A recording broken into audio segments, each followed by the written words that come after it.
पश्चिम बंगाल के रण में उतरे पीएम मोदी ने आज कोलकाता के ब्रिगेड मैदान में हुंकार भरी। पीएम मोदी के मंच पर आते ही पूरा मैदान जय श्री राम के नारों से गूंजने लगा। मोदी ने ममता सरकार पर कड़ा प्रहार करते हुए टीएमसी ने बंगाल का विश्वास तोड़ा है नारा लगाया। मैं विश्वास दिलाने आया हूं कि बंगाल में बीजेपी की सरकार बनने के बाद आपकी बात सुनी जाएगी। बंगाल के लिए पढ़ाई, कमाई और दवाई की व्यवस्था करेंगे।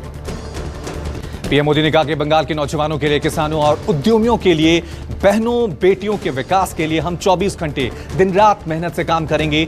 मेहनत करने में कोई कमी नहीं रखेंगे। बंगाल की राजनीति को विकास की राजनीति की तरफ लेकर जाएंगे। किसी को भी बंगाल को बर्बाद करने का मौका नहीं देंगे।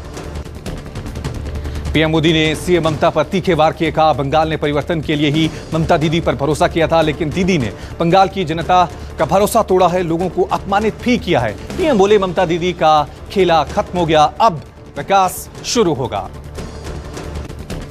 पीएम मोदी ने ब्रिगेड मैदान में विशाल जनसभा सैलाब को देखकर कहा मैंने अपने राजनीतिक जीवन में सैकड़ों रैलियों को संबोधित किया, लेकिन यहां के विशाल जन सैलाब ने जो आशीर्वाद दिया वो मेरे लिए सिर माथे है। पीएम ने बंगाल से निकले महान व्यक्तियों को याद करते हुए कहा कि बंगाल के महान विभूतियों ने एक भारत श्रेष्ठ भारत की भावना को सशक्त किया है। मशहूर अभिनेता मिथुन चक्रवर्ती आज कोलकाता की रैली में बीजेपी में शामिल हो गए। इस मौके पर मिथुन ने बीजेपी का झंडा लहराया और कहा कि बीजेपी ऐसी पार्टी है जो गरीबों के लिए काम करती है, इसलिए मैं बीजेपी के साथ आ गया। मिथुन ने रैली को संबोधित भी किया। कहा मैं पानी वाला सांप नहीं बल्कि कोबरा हूं, एक बार डसने में ही काम तमाम कर दूंगा। अगर कोई आपका हक छीनेगा तो सामने आकर खड़ा हो जाऊंगा। बंगाल के सीएम ममता बनर्जी ने भी आज महंगाई को लेकर मोदी सरकार के खिलाफ मोर्चा खोल दिया। सिलीगुड़ी में ममता बनर्जी ने अपने समर्थकों के साथ पदयात्रा की। ममता ने कहा पीएम मोदी बंगाल में सपने बेचने आए हैं। तेल और गैस के दाम आसमान छू रहे हैं, बैंकों को बेचा जा रहा है। ममता बोली मैंने कभी ऐसा पीएम नहीं देखा जो इतना झूठ बोलता है। झूठ बोले कौवा काटे। सीएम ममता ने बीजेपी पर निशाना साधते हुए कहा कि जो हमसे टकराता है चूर चूर हो जाता है। ममता बनर्जी ने पीएम मोदी को चैलेंज देते हुए कहा कि खेला हो बे, आप दिन और समय तय कर लो, मैं 1 to 1 खेला में चैलेंज देती हूं, देखते हैं क्या खेल कर सकते हैं। ममता बोली बंगाल दिल्ली की सत्ता के बदलाव का गवाह बनेगा। बंगाल के दक्षिण 24 परगना में पीएम की रैली में शामिल होने जा रहे कार्यकर्ताओं पर लाठी डंडों से हमला हो गया। हमले के दौरान कई कार्यकर्ता बुरी तरह से घायल हो गए। बीजेपी कार्यकर्ताओं ने टीएमसी पर हमले का आरोप लगाया है। गृहमंत्री अमित शाह तमिलनाडु के दौरे पर हैं। अमित शाह ने कन्याकुमारी के सुचिद्रम मंदिर में दर्शन किए। पूजा अर्चना के बाद शाह ने कन्याकुमारी में एक रोड शो भी किया। अमित शाह ने कहा कि इस बार तमिलनाडु में हमारे गठबंधन की सरकार बनेगी। कृषि कानूनों के खिलाफ मेरठ के सकौती कैली गांव में हुई किसान महापंचायत में प्रियंका गांधी भी शामिल हुई। प्रियंका गांधी पंचायत स्थल पर ट्रैक्टर पर बैठकर पहुंची। इस दौरान प्रियंका ने मोदी सरकार पर जमकर हमला बोला। कहा कुछ उद्योगपतियों को लाभ देने के लिए कृषि कानून लाए गए हैं। एनसीपी नेता शरद पवार ने रांची के हरमू मैदान में कार्यकर्ता सम्मेलन को संबोधित किया। कहा बिरसा की धरती पर आना मेरे लिए गौरव की बात है। बीजेपी पर हमला बोलते हुए शरद पवार बोले बीजेपी के हाथ में हुकूमत जाने के बाद देश में सांप्रदायिक जहर बढ़ रहा है। पवार ने क्रिकेट को नई ऊंचाइयों पर पहुंचाने के लिए धोनी को क्रेडिट दिया।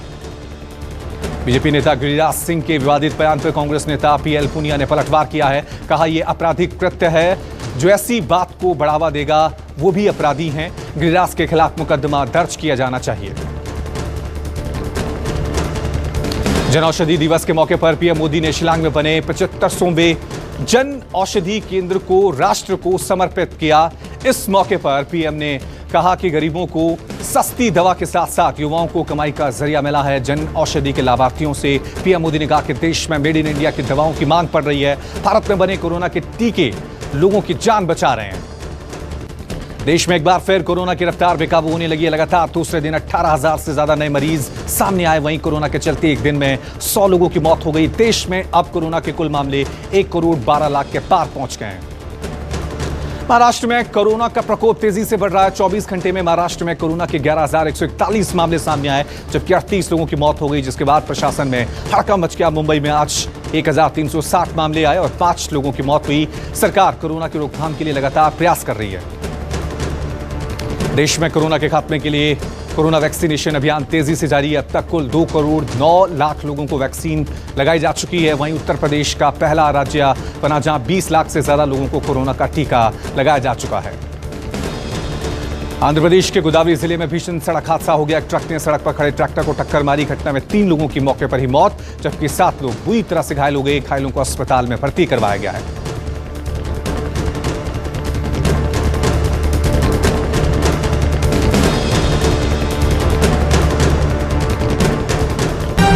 नमस्कार, मैं हूं मानक गुप्ता।